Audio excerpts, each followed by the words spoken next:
5 minutes to share. Rise and shine, it's a brand new day. Ken can take the stage, ready to play. Weekdays at 10, the cars and the scene. Coffee in hand, they're living the dream. Question in the voice, got the whole town awake. Bringing fire to the mic, make no mistake. Shows in the corner, spitting out facts. Dropping truth bombs, ain't holding back. Ken in the morning, feel the heat.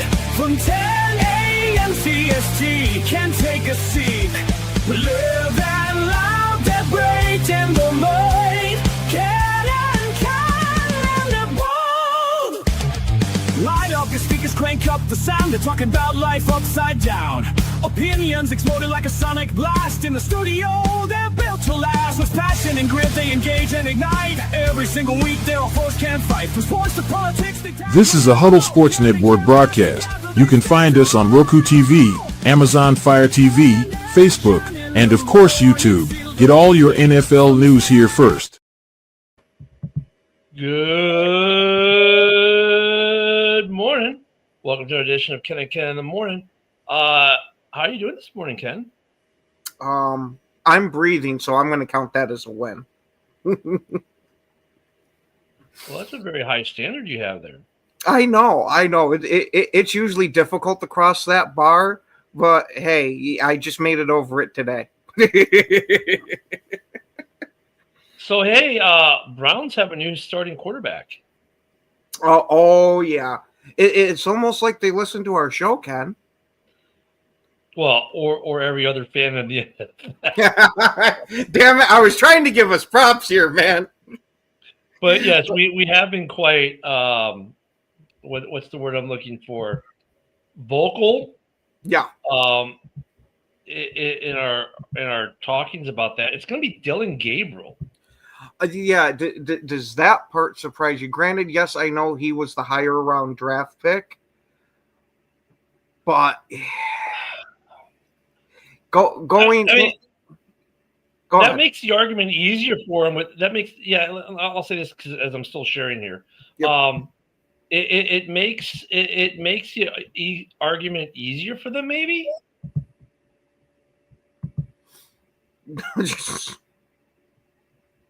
You know what I'm saying? It maybe makes it an easier argument. Yeah. Or again, it could be that they're worried about the distraction that it could possibly cause putting Shedeur in there, because you know the spotlight's going to go there almost immediately if they would have put Shedeur in. At least what I'm assuming. Didn't Shedeur have some like sideline crap though? I don't know if it was sideline, but I remember there being something that it was going on with him that they were minorly bitching about. Here's Joe. Yeah, I'll add you here in a second, Joe. I'm refixing the network.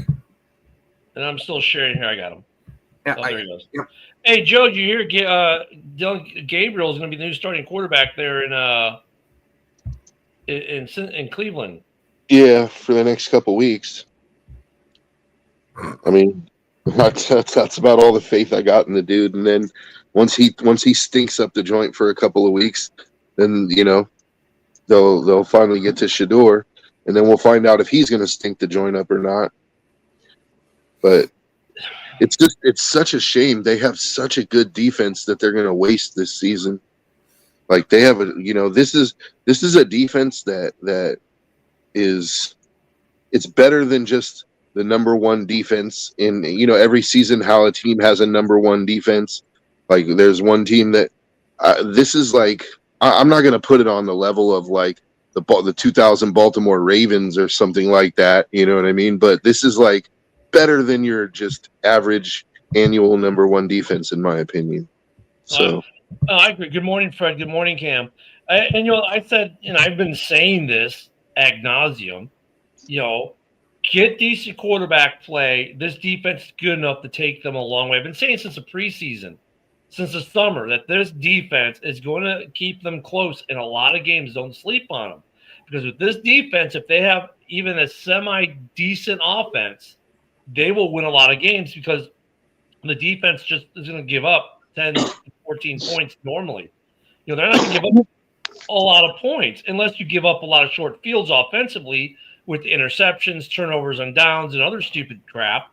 But I mean, if you have semi-decent offensive play, and they have the personnel to do that, they've got the running back they drafted is looking like he's going to work out. They've got some guys who can catch.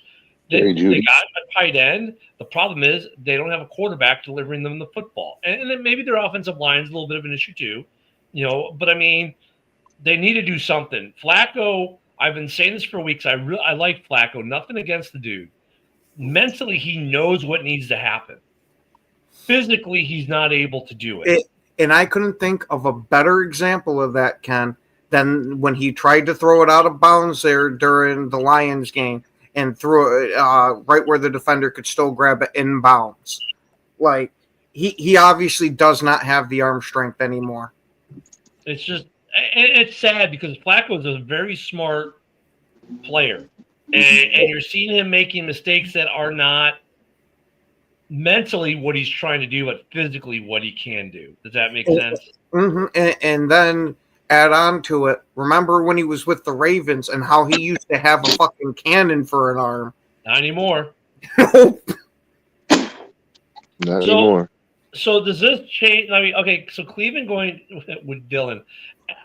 Look, I kind of get it though too. I mean, he's a higher draft pick. Shador's got the circus around him, and he's not like he hasn't been without controversy during the season, as there's been articles here, articles there about sideline behavior, blah blah blah. The kid still obviously mentally is still a mental midget and needs to grow up. You know what I mean? Maybe that might be it. Like, hey, you're still a mental midget, dude. You're not ready. And maybe like him being passed on again. I mean, I don't know how many more wake-up calls this kid needs. First, he doesn't go number 2 in the draft. Then he doesn't go to the 5th round. Then it's even questionable whether he's going to make the roster. He does make the roster. Now he gets passed up again as a starter. Like, when does it go, you know what, dude, maybe I'm all that, not that. Maybe I'm not all that in a handbasket. Like, maybe I need to grow the fuck up a little bit. When's he going to get it? Because this kid might never get a start at the rate he's going, and they'll find another reason they'll go sign some guy off the street to start him. Is that what he's going to need? The Browns sign some guy off the street and put him ahead of the depth chart? It could be that he's one of these guys that needs to flame completely out at his first place and have to fight his way up through with another team. As crazy as it sounds, because all off season, like before the draft, I said, I'm not really sold on Shador as far as I wouldn't want him on my team, right? But now, I might be willing to throw a 7th round pick over there and go pick up Shador because, put him with a coach like Pete Carroll.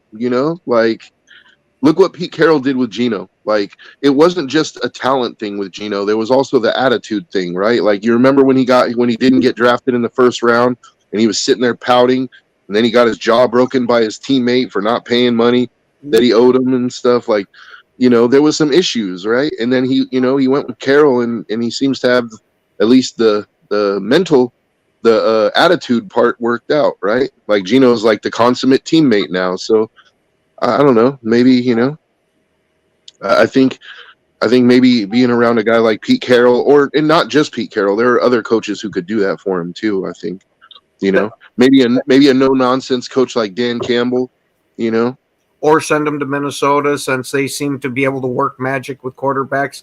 I mean, unless you're Wentz. I mean, it is just though kind of like, what is this dude like? When's he gonna wake up? When's he gonna figure out that he's not his dad? He's not his dad's status even yet. He still has to prove that. You know what I'm saying? That he's going to be a good quarterback. I don't know. It's just, yeah. I mean, yeah, you're absolutely right, kid. like, first of all, he's Deion Sanders' kid, so there's already like a level of expectation and a level of pressure that comes with that. Then he plays quarterback, not cornerback, so there's a level of expectation that goes with that. And it's like, they want you to play like your dad, not act like your dad. You know what I mean? Isaac, I saw a meme today. I wish I would have saved it. It was a Browns fan. So first off, I never want to hear about how many starting quarterbacks the Bears have had again, ever. During the Rodgers, the whole – remember the meme that go around about how many starting quarterbacks the Bears have after Rodgers, Favre, and over the last 30 years? Dude, we have nothing on the Cleveland Browns. Nothing. This dude had a jersey. It was hilarious. I saw the same meme. I think the top of it was couch, and then underneath it was like little name tapes underneath with all the quarterbacks. Yeah, and it literally filled the entire back of the jersey. It did. It was a freaking riot. But we're not even talking giant nameplates like is the nameplate on a normal jersey. We're talking about tags this freaking big. Yeah, like a regular military name tape. It was hilarious. Now, conversely, here's something that's interesting. Stayed on quarterbacks, but switching to Caleb a little bit because there's been a lot coming out on Caleb lately. Here's his first 2 years, all right, or among second-year quarterbacks for this season. 8 touchdowns this year, ranking first. 715 passing yards, ranking second amongst them. 97 rush yards first. A 107.6 passer rating first. A 78.1 PFF grade first. 7.5% touchdown rate first. 8.71 adjusted yards attempt first. 57.5 QBR third. Okay, not bad for a bust, if you want to still call him a bust. Also, amongst number one overall picked quarterbacks, he's got the best TD to INT ratio to date of any through his first 21 games. That's very good. The only thing that I would slightly caveat that with is Daniels has missed 2 games this year, so he's kind of not in the competition there. Okay, so perfect. That adds more. He's more durable. That's the major accomplishment I will give the guy, and I don't even know if you really can call it an accomplishment. It's the kid's tough as nails. The beating he took last year, and to make it through. We all know I like to make jokes about him because he's a rifle quarterback. Right. But I cannot take that away from him. So Bears fans need to chill. There was after week 1 start Bagent. Bears fans need to chill. I think unlike Cleveland, Chicago has found its quarterback. Cleveland, man, just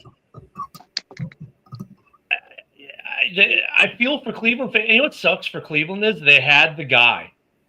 They had Baker Mayfield, and they fucked it up.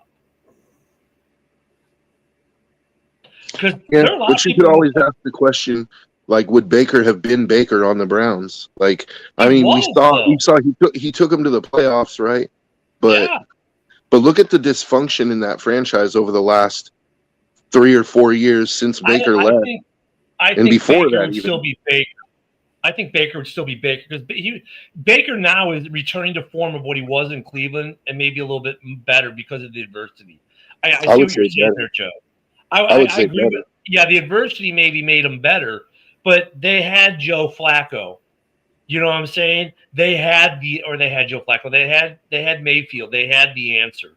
It was like I gave them the answer to the test, and they said, we don't need the answer key. We know it all. Okay.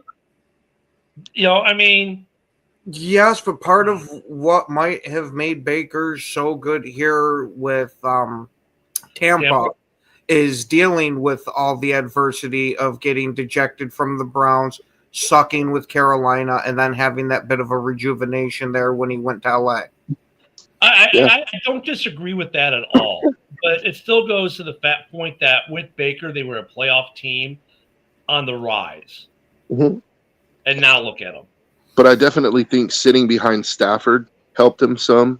Mm-hmm. I think having Liam Cohen as an offensive coordinator last year helped him some. Like, I think, there's a lot of things that contributed to the Baker we're seeing now. Hey, Joe, but I'm glad to see Baker. Read the last line of Fred's comment. Yeah, they can't develop a photo. That's what I'm saying. Like, when have you ever seen Cleveland develop a quarterback? Like, I'm struggling to. Like, Tim Couch looked like an okay player for a couple seasons, and then the dysfunction eventually got him too. Like, Dude, Manziel would have been fine if they could have gotten the guy to watch tape because the kid had physical. He had the raw natural ability. If they could, I don't even think it was the watching tape that they needed to get under control. It was Just going. him.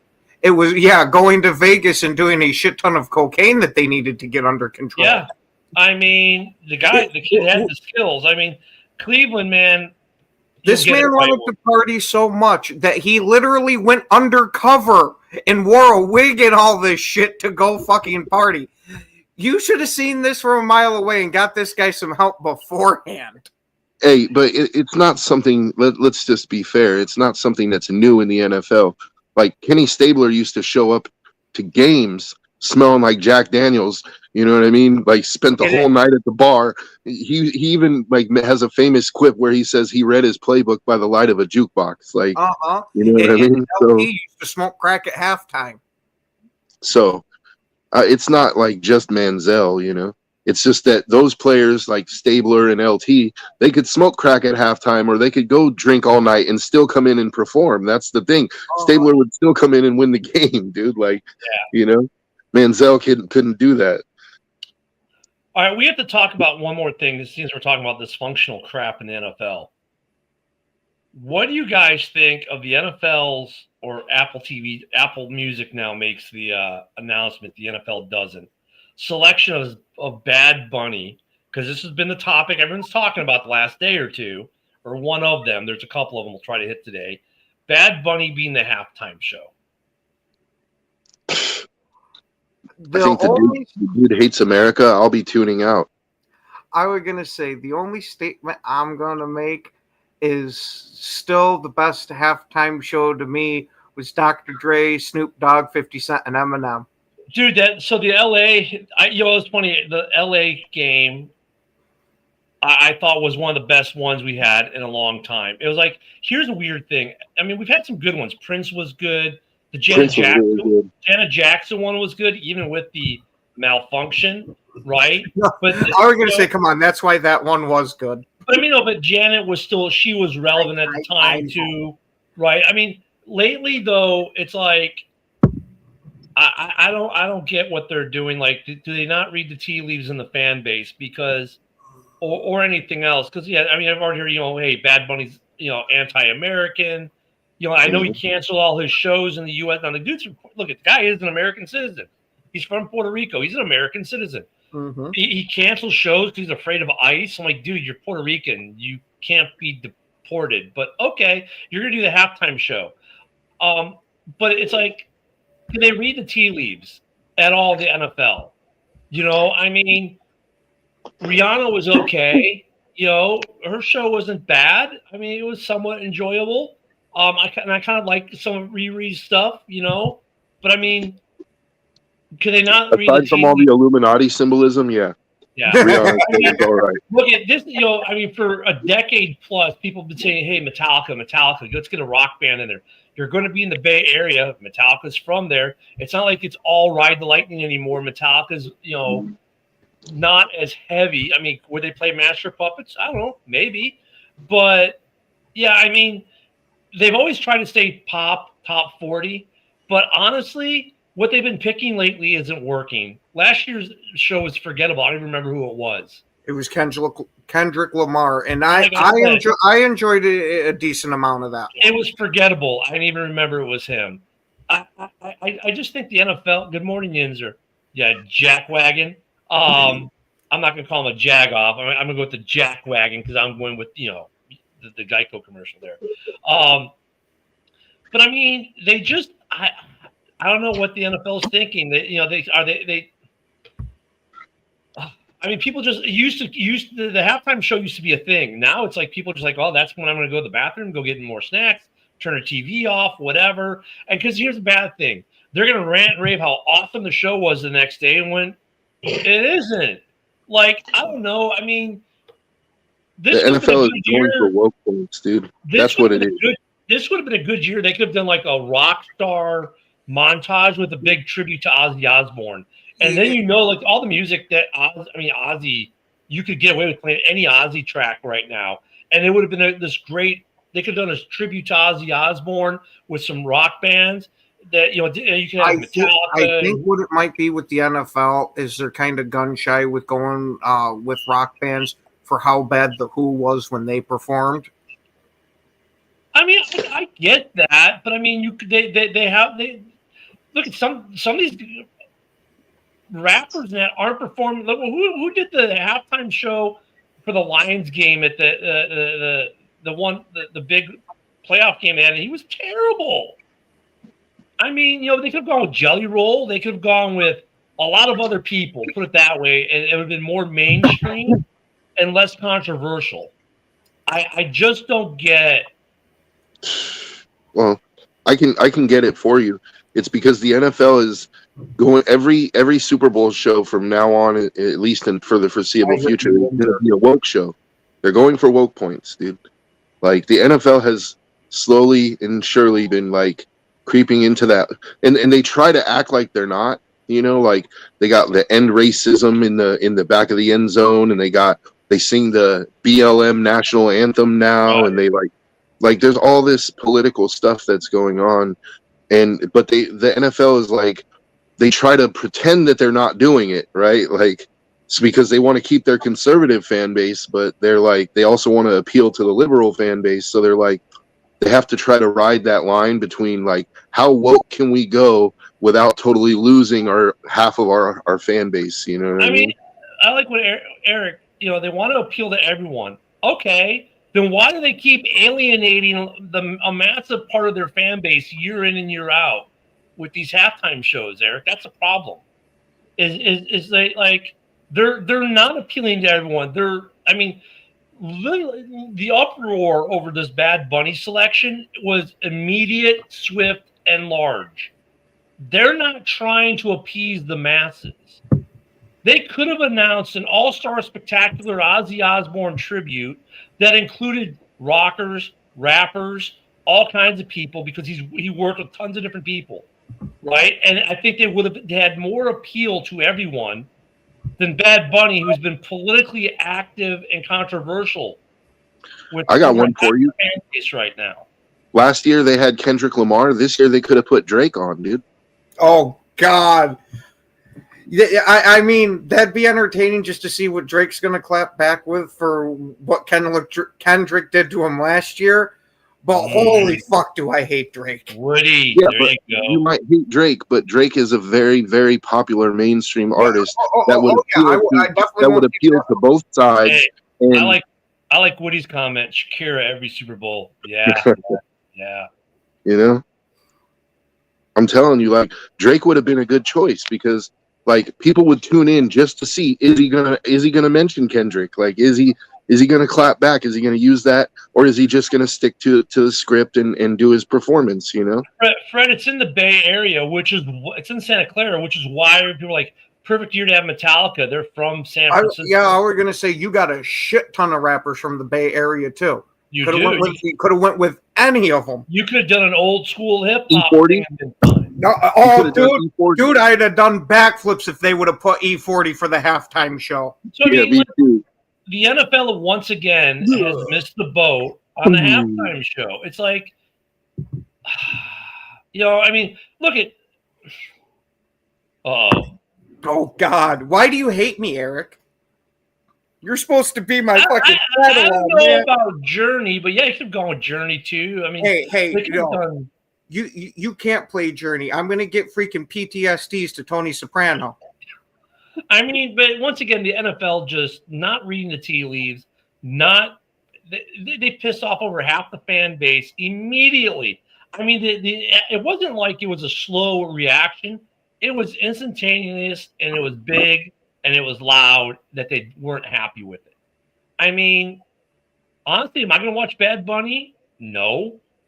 I'll turn off the TV and go do something else for halftime and then come back to watch the rest of the game. I mean, I'm just like, why can't the NFL figure it out? I mean, give some. It's just, yeah. I mean, even when they did even when they did the Queen Bee, and she's okay. They missed the mark on that one because they could have done some Destiny Child stuff with that, which I think would have made older fans even happier too. They could have done more with her. They didn't. But it wasn't bad that she did the halftime show. You know, they've had some not complete misses, but this one feels like a complete. Oh my God, Wu-Tang. Oh my God. Oh yeah, give me some Wu-Tang. I'm all for it. Yeah, Hey, y'all. with Vanilla Ice. M did do a halftime show. He's on for in LA, but I mean, yeah, it's been they need to. I mean, I would look at. I'm not a big country music fan, but I'd be okay with a country music act. Yeah, the rest of the country wouldn't though. Yeah, the NFL has been catering, like Joe said, they've been catering to one small select group of the fan base, ignoring everyone else for almost a decade now. Honestly, the last memorable Super Bowl halftime show for me was Prince. Like the one where you're like, you remember it years later is like, man, that was a really good. No, the LA one, I think that has to be up there too, Joe. I think that one's been the most watched in history because people still watch that performance. That was a really good because that one, Dr. Dre. Yeah, the Dre one. Yeah, yeah, Dr. Dre was good, especially 50 coming down. Fucking 20 years older than his first music video and doing the opening for it. That was fucking. I love get Slipknot out there. They couldn't handle Slipknot, but I mean that would be couldn't understand Slipknot. But you know what though? Bad Bunny is almost like having Slipknot out there for half the fan base, anyways. Mm-hmm. I mean, so the NFL they don't get it. They just don't get it. And it's just like, why, Goodell? Why? I mean. There are artists who are way outperforming Bad Bunny on the charts that they could have gotten too. Oh yeah, there we go. Toby Keith, very pro-American country singer with some great songs that everyone knows. Yeah, I know, but there's only like maybe one or two Toby Keith songs that I like. Other because than that. They always do a medley. So as long as those two songs are in there, you might not know all the songs that everyone does, but hey, you're going to know at least two of them and enjoy them. Yeah, I know you can understand them, Woody. But Toby Keith liked America too much. Yeah. It's just. I'm with Fred here. That's it. Get rid of the musical halftime performances and give us a fight at the 50-yard line. I'm going to watch, if they put on the doggy bowl or the kitty cat bowl or whatever the hell they used to do, I'll watch that at halftime. How about next year we do celebrity boxing? I'm so for that. And the first match is going to be Nicki Minaj and Cardi B. Again, I'm so for that. Take my money. Hey, give us Tom McDonald. They gave us Bad Bunny. Why not just give us Tom McDonald at halftime? Again, he likes America too much. Or have a UFC fight that. Yeah, but time constraints on that one, Cam. I don't know if they can fit it in. No. That would be kind of cool, though. But, I mean, it's just like the NFL, man, I just wish they would figure it out, man. It's like, come on. Stop giving us crappy halftime shows. Like, stop catering to one specific group of fans, and alienating the rest. You got to give everyone a little something.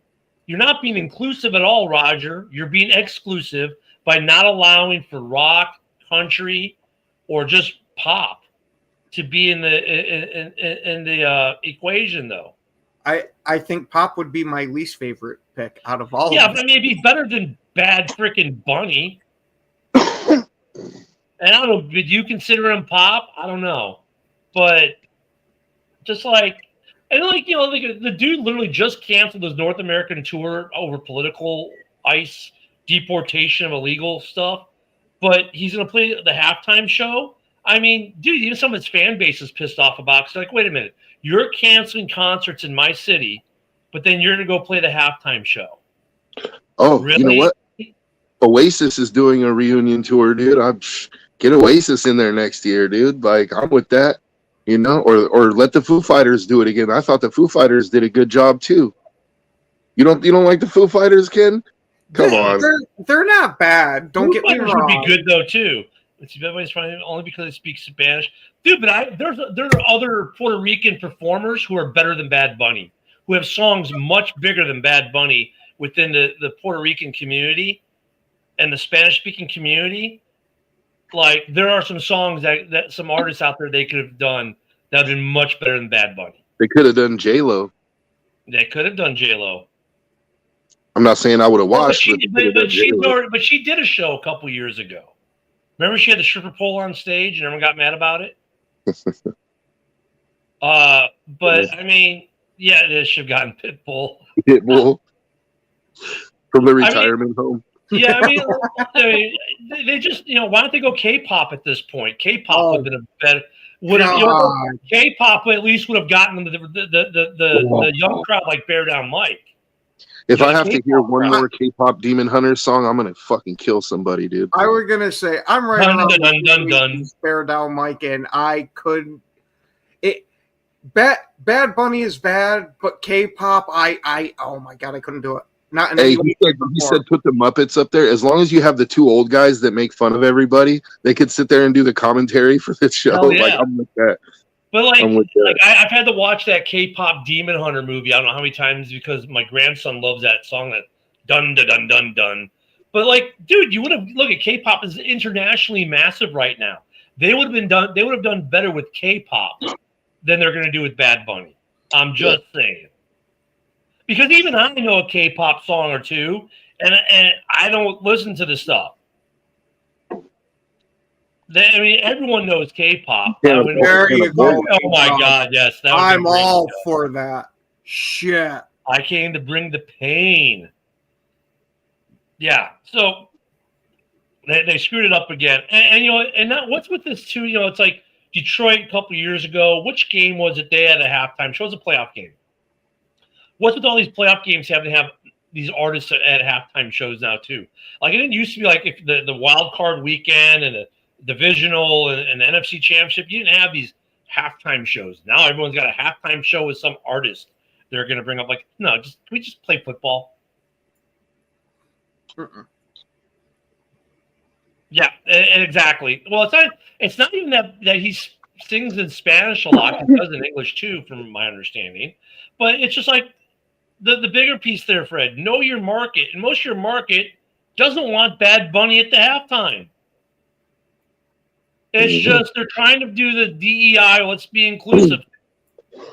and when is what? Yeah, no, because Bad Bunny is somewhat reggaeton. They say. In fact, they call him a reggaeton king, which he's not. But okay, whatever. It's just like the NFL is behind the power curve.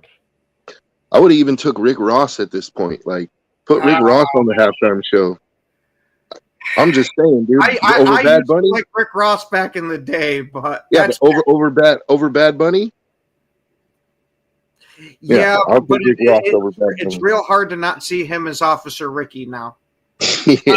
I'm just fed up with the NFL.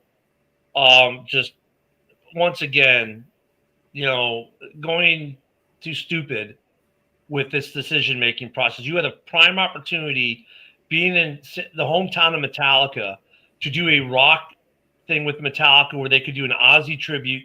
They could play a Metallica song or two that everyone knows, like Enter Sandman, right, or something like that, but they could have done like an Ozzy tribute and brought up some other artists and done this really cool rock show that you could have brought. I mean, think about it, dude. Ozzy was doing stuff currently with mainstream artists. You could have brought them up to do stuff. I mean, you know what would be a cool halftime show, dude? Remember how they were able to bring back Tupac with the holograms and stuff? Let Tupac do a halftime show, dude. Yeah, that would be dope. And because if you could do it with Tupac, you could do it with Biggie. Have like a Biggie and Tupac halftime show with the holograms. That would be dope, dude. Jim, it's not but even then you're running real close to South Park territory where one of these holograms are going to go breaking loose. As long as we don't bring back Michael Jackson, we might be okay. I mean, Jim, though, it's not even just about the older fans. Even younger fans are like, Bad Bunny, what the hell? I mean, it's not just an age thing. It's just it's like the NFL is still doing this political activism thing through undertows. You know, like they're not. I mean, they could have done Linkin Park, dude. And Linkin Park has a new album out. I mean, they could have done Linkin Park and had a great halftime show. No, you guys, that's ignorant. Boning. I mean, think about it, though. Linkin Park has their new album out. They could have done Linkin Park, and Linkin Park would have been a massive show for them to do. That would have been a fan-friendly show. Linkin Park would have been a good one. Once again, though, the NFL just completely misses the mark. I haven't seen the new Linkin Park, but I heard that the girl is killing it. Oh, she's killing it. I heard that Linkin Park fans were really upset at first, but once they heard her sing, I guess they were like, so no. I watched the release party, the first show, right? And they come out, and when she hit the stage for Emptiness Machine, the first song they did, and she hit her verse, everyone was like, oh my freaking Lord, like blown away. She's not trying to be Chester. She's her own thing, but they are really, really good. I mean, they could, and you know, she does the old stuff just as really well. They could have done Linkin Park, and that could have been very fan friendly. Mm-hmm. Very fan friendly. DMX in the future. That'd be good. Oh yeah. Oh yes. Don't give it to you. Don't give it to you. I mean, they could have done Linkin. They could have done Linkin Park. They could have gone so many different directions, but they go with the guy who literally just made massive political statements, right? And it has a very small fan base, comparatively speaking, to a lot of people. And they knew it would piss people off, and that's what they went with because they're trying to make. I was gonna say it. We might disagree with the decision, but we are giving it free publicity by sitting here talking about it and all of that. So that could possibly be it.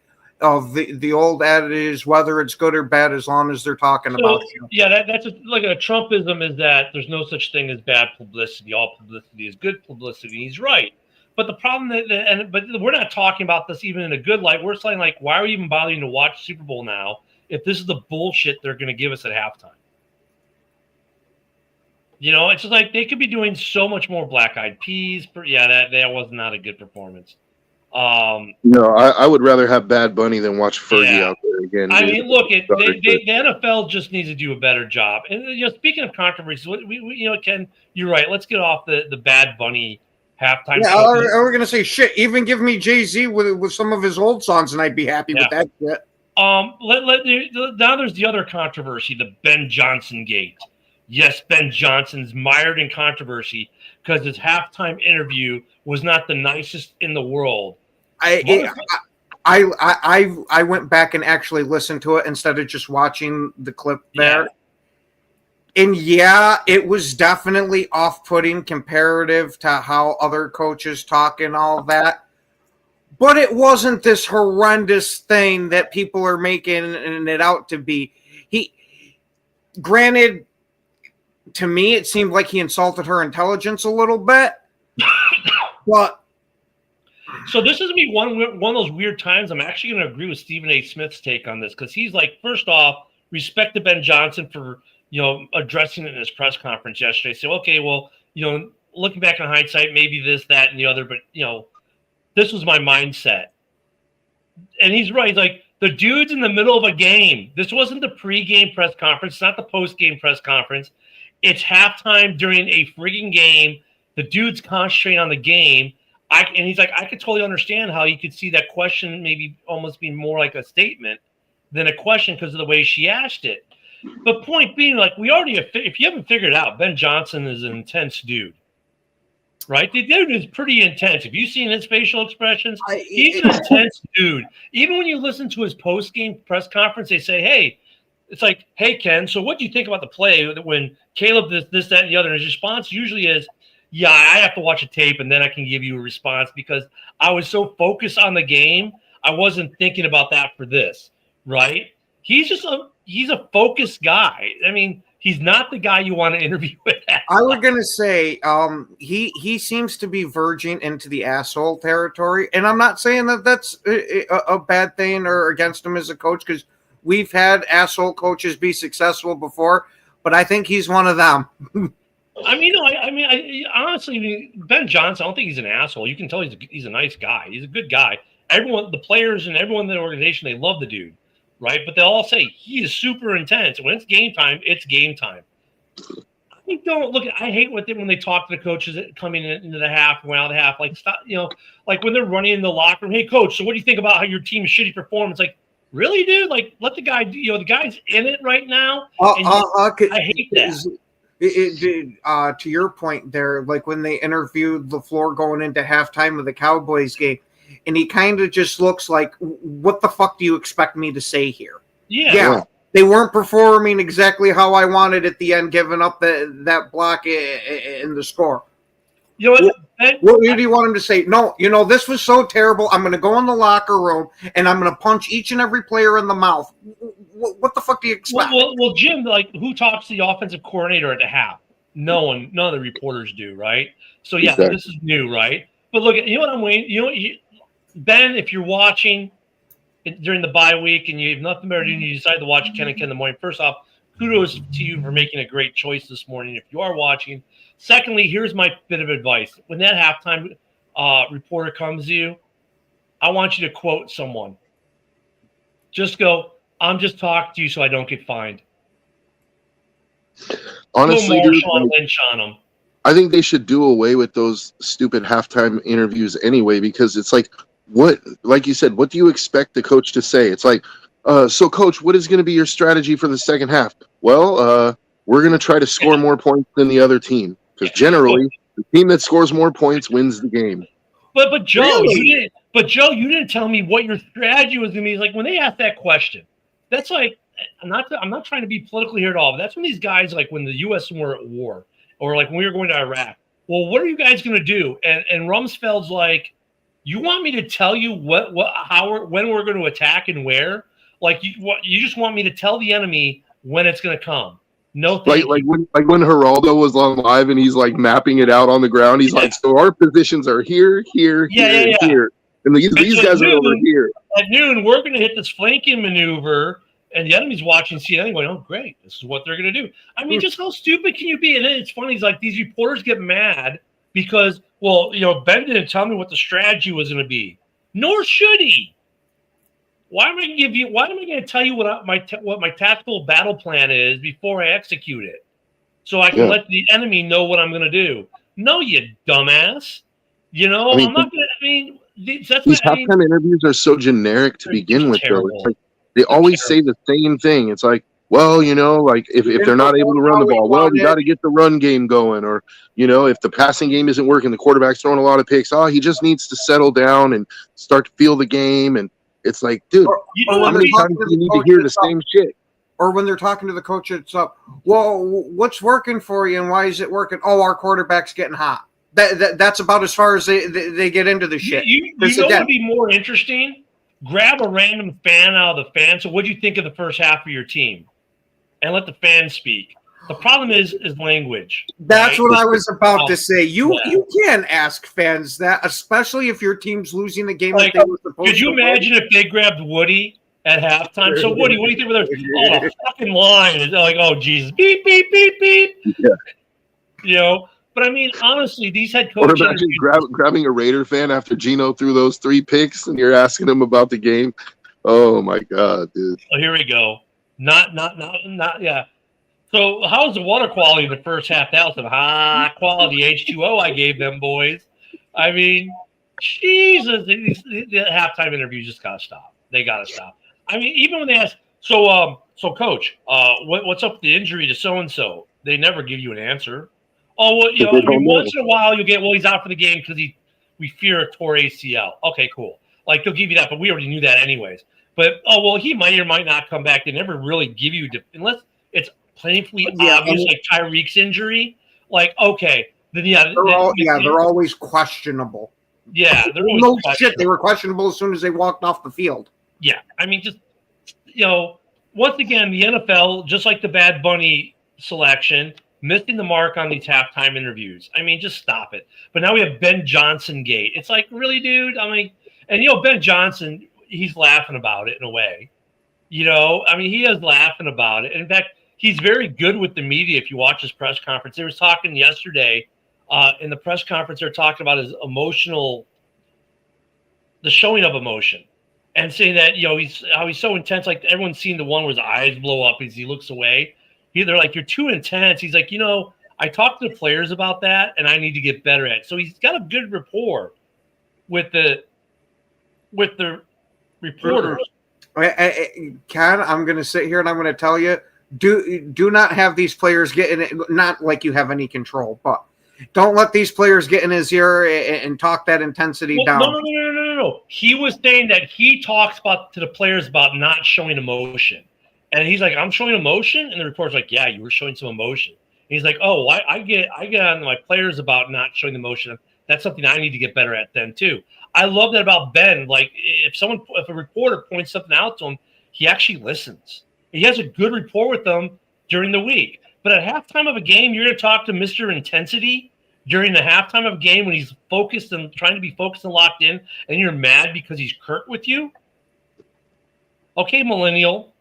I mean, Jesus Christ, the guy's in the middle of a game, Yeah, that's a great one too. What's the status on your player? I don't know. I've been too busy with the game. Why don't you go tell me? Exactly. I mean, the dude is just like these whiny little people. Like the dude is focused on his job. Could you imagine for those people who still work? Could you imagine some guy comes to your desk and says, "Hey, so Broski, you're in the middle of that report you're doing for the higher ups. How's it going right now? What do you think the prognosis is of it?" And you're like, "Dude, I'm trying to work." I think the prognosis is go get fucked and leave me alone. Yeah. It's just like, come on. Oh, but he's an NFL coach who's very intense. I just think it's funny that they made this into a gate, right? It's like, really? Come on. Yeah, I mean, look, not everyone can be Dan Campbell. Because Dan Campbell doesn't necessarily fire. He's always so nice with the reporters. I don't know how he does it. He's one of those people that has that internal switch where they can go from being absolutely psychotically ramped up to, hey, how you doing? Mm-hmm. I mean, it is funny. I just think it's hilarious that we have Ben Johnson gate because they didn't and you could tell the one question he cut her off to answer because he already, sometimes you just know how the question's going to finish. It's obvious. He's kind of like, dude, I don't got time for this, right? Oh, don't bring in the politics there, broski. But, yeah. The one thing that I will say about Hegseth yesterday was funny. He said the national policy now with the military is FAFO, and if you don't understand it, some of the troops could explain it to you. I thought that was hilarious. That was funny as fuck. But I mean, I think we've been catering to certain groups, or not certain groups, but catering to this concept that everyone must be gentle and nice all the time. This, that, and the other. Like, dude, the NFL is a gladiator sport. These guys are intense. And not even just that. When the hell has human nature or nature in general ever been gentle and nice? Yeah, and I think complaining because the head coach didn't wasn't as courteous to you as you'd like while he's in the middle of coaching. I mean, could you? It's like thank God they don't do this during the regular season. In the preseason, they interview players on the sideline during the game.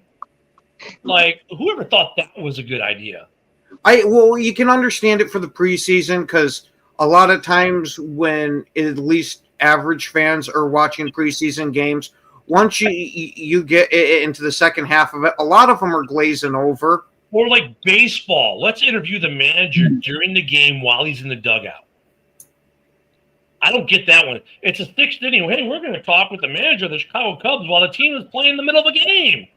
And they do that crap for baseball. And if I was a manager, I'd be like, dude, I got time for this. I'm managing the baseball game right now. My job is not to answer questions on ESPN during the game. That's why we have post-game interviews.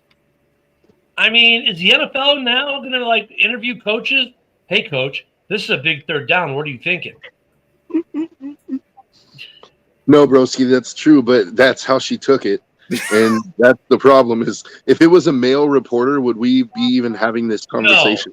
Because we care too much about people's feelings. They don't care about your feelings. I mean, when are people going to get that through their thick skulls? I do not need to care about your feelings if you feel offended because something I say offends you. So what? I don't care. Ben Johnson's like, oh, you felt offended because I didn't answer the questions the way you liked it? I don't care. I'm trying to do a job.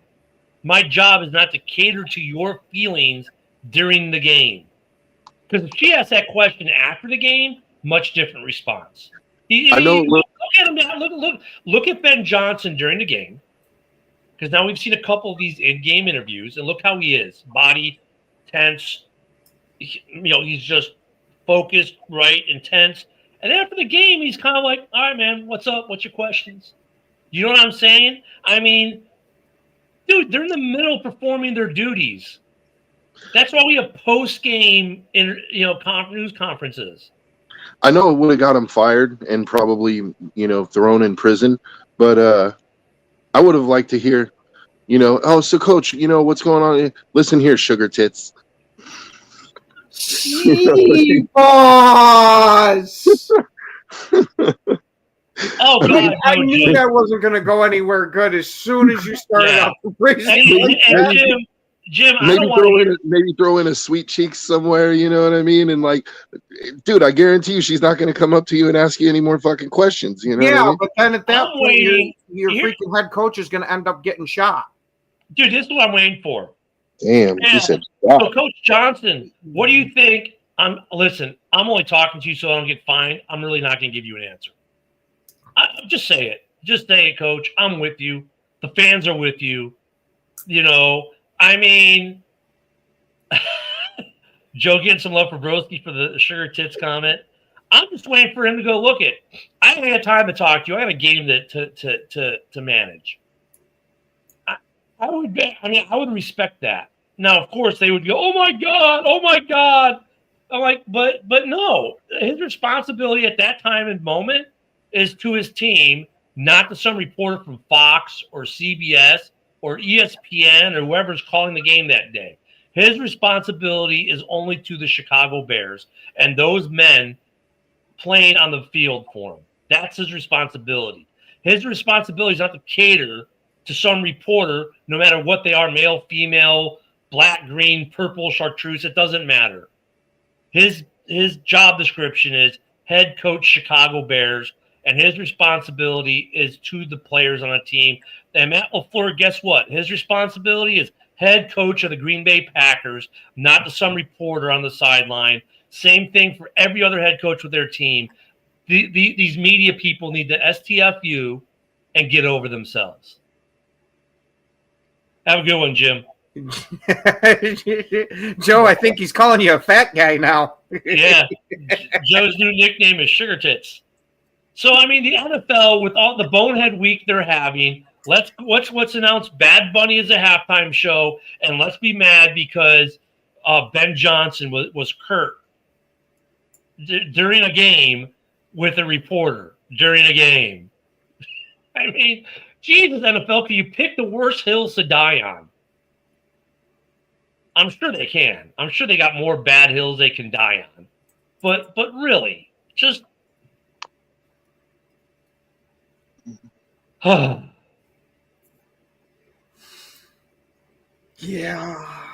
The NFL is definitely massively different from what we grew up with.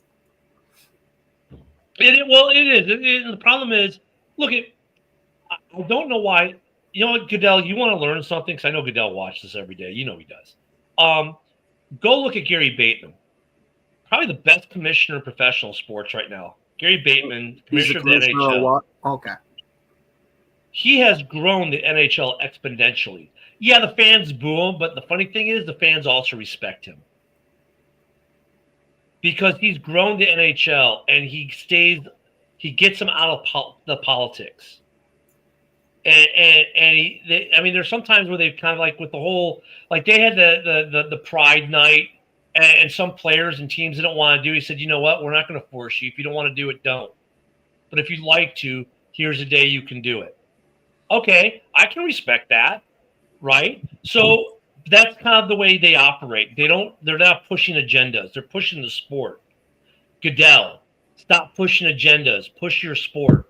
Well, again, you know, to make another South Park reference here, we shouldn't be surprised here that Goodell is acting like an android for higher ups when he's the android for the NFL owners. No, because Jerry Jones is going. Jerry Jones, when he heard about Bad Bunny, is going, "What the fuck?" I guarantee Really? all you had to do to get Jerry Jones on board was to say it's going to make X amount of dollars. Okay. Yeah, but it's not. That's just it. You know, I mean, Goodell they need to stop. They need to stop some of the stuff they're doing. Like, we're still watching, and we're going to watch because they haven't gotten that egregious.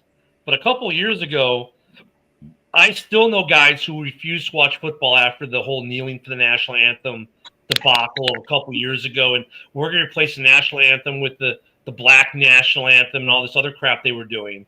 I still know people, black and white and Hispanic, who refused to watch the NFL over the kneeling for the national anthem, that the NFL allowed it.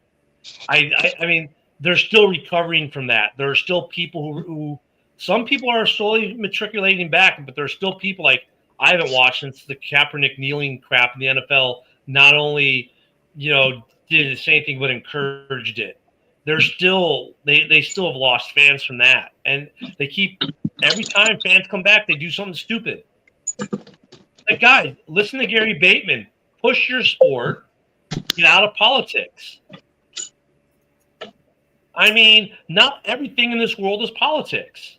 If movie stars in the NFL would learn that, we'd have much better entertainment in this country.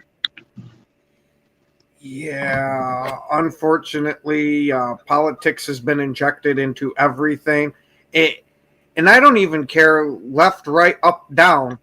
What does third and long have to do with I don't like Donald Trump or I don't like Joe Biden? Absolutely nothing. That's my point of it. Is I'm tired of hearing the rhetoric from whichever side it is. Leave some of it outside of this shit. Let's just enjoy something that doesn't have to involve it at all. Thank you, Cam. Yep. And you know what? And that's pretty much exactly what I was saying there, Cam. I'm going to say something else real quick as we're almost out of time that may be controversial. Stop with the Military Appreciation Month because you don't appreciate us for shit. We have to pay to appreciate ourselves. The DOD pays the NFL for Military Appreciation Month. We pay them money. And how many, they push out every year for veterans, go buy the Military Appreciation swag. I'm not spending $85 on a hoodie to say I support myself. Yeah, I was going to say, you'd think there'd be something to where if you were former or active duty that, you put in some type of information to where you get it at a massive discount. I can see charging regular people the full price. Yeah. Like let me go through GovX or ID Me, which is what most people use, like Chevy uses ID Me. There's, they give a military discount. Let veterans get stuff at a heavily discounted price. But no, they push this stuff in our face. Go buy the salute to service crap. No, how about you give me a discount? If you really want to do a salute to my service, how about you give me a discount on this stuff that's made for me?